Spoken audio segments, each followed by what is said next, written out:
आपके गा- शो में और किसी ने नहीं बताया होगा, मैं आपको वो बताना चाहती हूँ। जी बताइए। उससे मेरी उम्र भी पता लग सकती है, हालांकि ऐसी उम्र मेरी कोई बहुत उम्र दराज हूं नहीं मैं।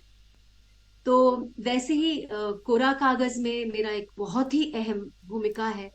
केदारनाथ बहुत बड़े पैमाने की मूवी है, आप सबको ये जी पता जी भी जी है जी। कि वो बहुत क्या है, कैसी मूवी है, सबने देखी भी होगी। लेकिन उसमें मेरे मुझे पहचानना मुश्किल है। अस्सलाम वालेकुम मुअज़्ज़िज़ ख़वातीन व हज़रात, मैं हूँ जानज़ेब अवान और आज के इस पॉडकास्ट में हमारे साथ मौजूद हैं इंडिया से एक ऐसी एक्ट्रेस जिन्हें आपने फिल्म्स में और सीरियल में काम करते हुए देखा है। आइए इनसे बात करते हैं। मीनल कपूर जी, आदाब। नमस्ते और आदाब और hello to my lovely viewers. ये मेरे लिए बहुत एक बेहतरीन मौका है और नए साल की आई थिंक ये देन है बहुत शुभ कि अभी सिर्फ इंडिया के ऑडियंस ही नहीं, मैं कनेक्ट हो पा रही हूँ पाकिस्तान के ऑडियंस से भी, और ये आर्टिस्ट के लिए बहुत खुश नसीबी है। Thank you for inviting me. बहुत बहुत शुक्रिया। आपका भी बहुत शुक्रिया, आपने वक्त दिया इंटरव्यू के लिए। ये वही मैं कह रही हूँ, ये मेरी खुद खुश नसीबी है कि आपसे कनेक्ट हो पाई मैं, और ये मौका मिला। That's Cosmos connection. चले वाह। Thank you. अच्छा, मैं अपने नाजरीन को बताता चलूं कि मीनल जी ने इन इन मूवीज़ में काम किया है। वैसे काफ़ी मूवी में काम किया है, हम इनकी कुछ हिट मूवीज़ के नाम आपको बताएंगे। 1920 लंदन, इस मूवी में भी काम किया। माय डियर वाइफ, केदारनाथ जो है एक हिट फिल्म थी, इसमें भी काम किया है। कोरा कागज़, तो कैसा एक्सपीरियंस रहा मीनल जी इन हिट फिल्मों में काम करने का? कोरा कागज सैडली हिट नहीं कहलाएगी, क्योंकि वो आई और चली गई, वो एक हफ्ता ही थिएटर पे रही। और अच्छा। ऐसी मूवीज मुझे लगता है बहुत देखी जानी चाहिए। वो इंडिया में रिलीज होने के बाद पिछले एक साल से दुनिया भर में तहलका मचा रही है। जो इंटरनेशनल फेस्टिवल्स होते हैं, इस समय वो वहां पूरा रोटेट हो रही है। पिछले कुछ महीनों में पूरे अमेरिका के अलग अलग जगहों पे वो दिखाई गई है। जी जी। और कोरा कागज पहले टैबुला रसा के नाम से पहले भी फेस्टिवल्स में जा रही थी, जिसमें बहुत अच्छा एक्सपीरियंस रहा, क्योंकि इस तरीके की नॉन कमर्शियल फिल्म में अच्छे कंटेंट पे फिल्म, एक छोटे बजट की फिल्म जिसे डायरेक्टर अपने जी जान से पेश करता है, कम आर्टिस्ट, एक अच्छा टॉपिक या कंटेंट बहुत कम होता है। बहुत लोग सिर्फ एंटरटेन करने के लिए मिर्च मसाला डालते हैं, फिल्म को बनाते हैं मास ऑडियंस के लिए। ये बस एक प्यारी सी दिल छूने वाली कहानी है। तो वैसे ही कोरा कागज में मेरा एक बहुत ही अहम भूमिका है। केदारनाथ बहुत बड़े पैमाने की मूवी है, आप सबको ये जी पता जी भी जी है जी। कि वो बहुत क्या है, कैसी मूवी है, सबने देखी भी होगी। लेकिन उसमें मेरे मुझे पहचानना मुश्किल है। पर जब उस मूवी का आप आंकलन करते हैं, देखते हैं, तो मेरा किरदार एकदम से छोटा पर अहम हो जाता है। कि वो लास्ट में जो फैमिली बच रही है, जो एंड में बच पा रही है, जो मेरे बेटे से नायक जो है, हमारा मूवी का हीरो जो है, वो अपने को रिलेट कर पाता है और चूज करता है, ठीक है मैं चॉपर पे नहीं उड़ूंगा, मैं बचाऊंगा इस परिवार को, मैं नीचे रुकूंगा और इनको उड़ने दूंगा या जाने दूंगा, या सेव करता है हमें, हमारी फैमिली को। So that becomes important decision there.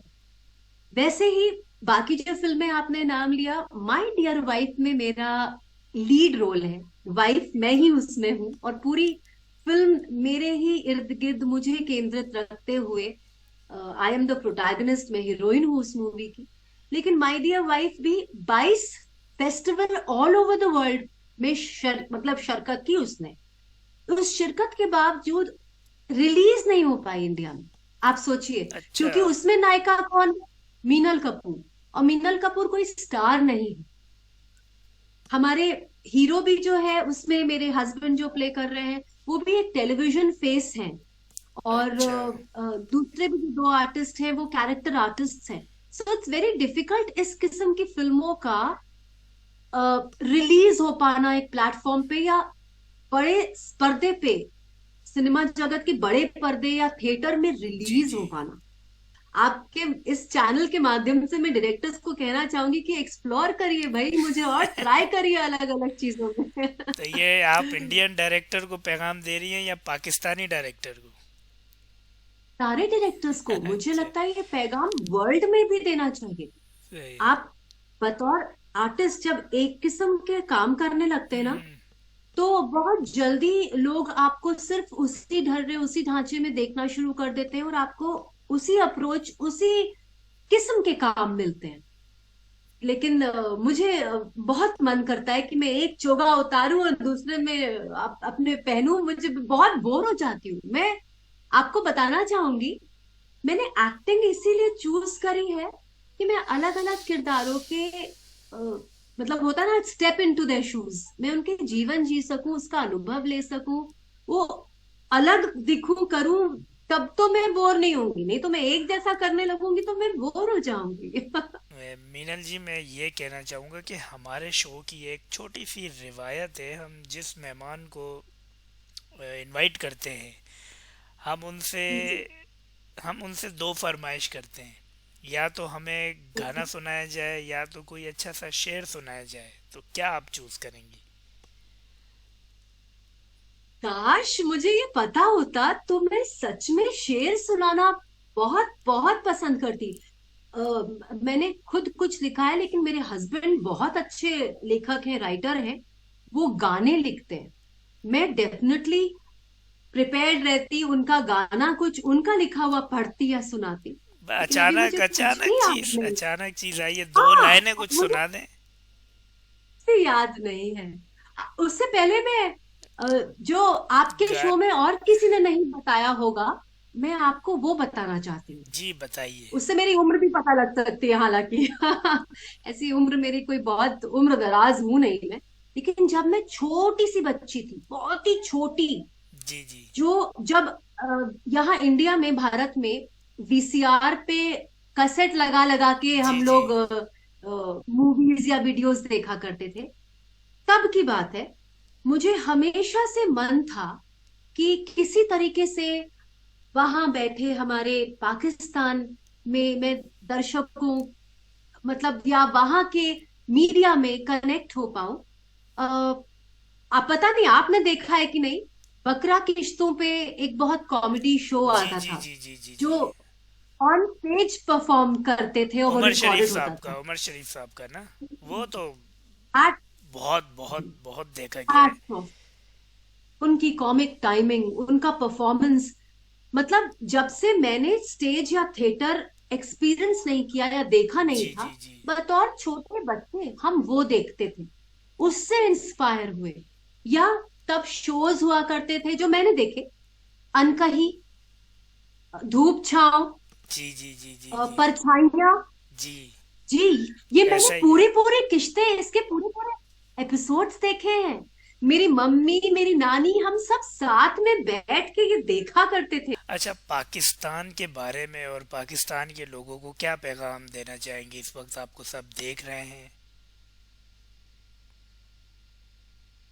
मैं ये डेफिनेटली कहना चाहूंगी कि कोई भी कलाकार जो है, कहीं पे भी बैठा हो, छोटा या बड़ा नहीं होता, उसका काम जो है वो कई बार अनदेखा हो जाता है। आप लोग भी अपने यहाँ जो फिल्में या जो सीरियल वेब सीरीज बनाते या देखते हैं, उसमें भी आप कैटेगराइज कर देते हैं कि ये स्टार है, ये सेलिब्रिटी है, ये ऐसा है, वे ऐसा है। नहीं, सबसे पहले वो एक कलाकार है, और जी। उसने सही। इसको एज अ पेशा चुना है। आज आप भी बैठे एक चैनल चला रहे हैं, इस किस्म की पेशकश कर रहे हैं, आप भी बतौर कलाकार ही लिए जाएंगे। आप सुंदर सा पैगाम देने के लिए एक जगत के दूसरे जगत के ऑडियंस और कलाकारों को मेल करवा रहे हैं। जी ये बिल्कुल एक ऐसा ही बहुत है। बड़ा काम है। जी आप दूसरी किस्म की जिंदगी जी रहे होते हैं, आप किसी भी मजहब के परे होते हैं, आप सबसे पहले एक कलाकार होते हैं। और कलाकार कुछ नहीं है, भगवान का भेजा हुआ एक बाशिंदा है जो आया है अलग अलग चीजें दिखाने बताने और सबसे पहले एंटरटेन करने। ऐसे ही दुख दर्द उतार चढ़ाव सबकी जिंदगियों में है, और हम वो एक समाज का आईना बन के दूसरे दूसरे चीजें आपको दिखाते हैं, पैगाम ऑलरेडी दे रहे हैं अपने काम के माध्यम से। तो ऐसे में मेरी ये गुजारिश है, एक ये दरखास्त है सबसे, कि किसी भी सामने वाले व्यक्ति को आप कभी भी जज ना करें। उसको उसके होलिये से, उसकी शक्ल से, उसके पहनावे से, उसके नाम से ही सिर्फ जज ना करे, सोच ना ले कि ऐसा होगा वैसा होगा, जब तक आप आमने सामने मुखातिब ना हो। जी और जी। 5-10 मिनट का मुखातिब होना, एक दूसरे को जान लेना काफी नहीं है, पर्याप्त नहीं है। सही कहा आप तो बस इंसानियत रखें। और हमको कोविड आया, 2 साल, आज भी लहरें आ रही हैं, अलग अलग वायरस आ रहे हैं, और ये अब चलेगा।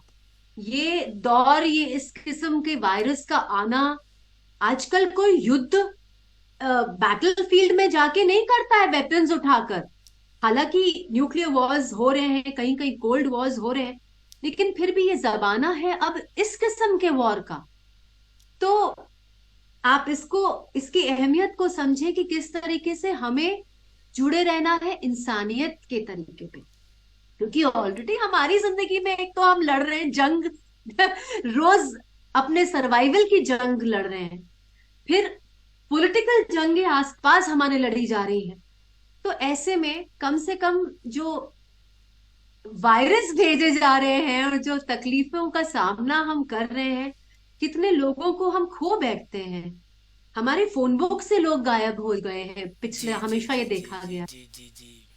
तो सिर्फ अपने परिवार वालों के ही प्रति नहीं, आई थिंक, बस मेरी सोच है, सबके प्रति एक जैसा नजरिया रखें, उसको अपना माने, थोड़ी सी इंसानियत ले आए, तो बहुत बहुत बेहतर हो जाएगा। ये रहने लायक जगह और लंबी चल पाएगी, नहीं तो कलयुग तो पता नहीं क्या क्या हमें दिखाने वाला है। बहुत शुक्रिया मीनल जी, बहुत अच्छा रहा आपके साथ इंटरव्यू, बहुत शुक्रिया आपका। जी जी, आपका बहुत बहुत शुक्रिया। और कहीं कुछ भी कमी पूर्ति रह गई हो, या इस बार शेर या गाना नहीं सुना पाई हूँ, तब भी लोग अगर मेरे को सर्च करेंगे, चाहे मेरे इंस्टाग्राम पे चाहे मेरे वहाँ मिल फेसबुक पे, जाएगा। पीछे जाएंगे, तो वहां मिल जाएगा जरूर। मैं नाचती कूदती गाती फिरती पूरी एंटरटेनमेंट का पैकेज हूँ। वाह वाह वाह वाह। जी नाजरीन, हमारे साथ थी कॉल पर मीनल जी। मुझे और मीनल जी को इजाज़त दीजिए, इंशाल्लाह अगले प्रोग्राम में एक नए सेलिब्रिटी के साथ मुलाकात होगी। तब तक के लिए अल्लाह हाफिज़।